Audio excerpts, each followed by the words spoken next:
अस्सलामु अलैकुम। अगर आपको हमारी कहानियाँ पसंद आती हैं तो प्लीज़ हमारे चैनल को सब्सक्राइब करें। शुक्रिया।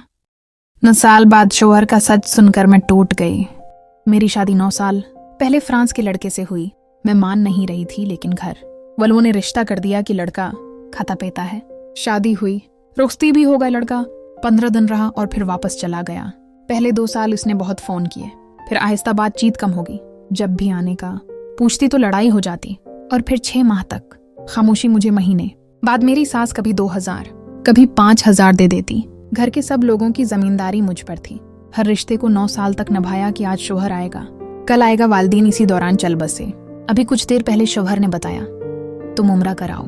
वह दीन के साथ में खुश हुई और शोहर की वापसी की बहुत दुआएं की।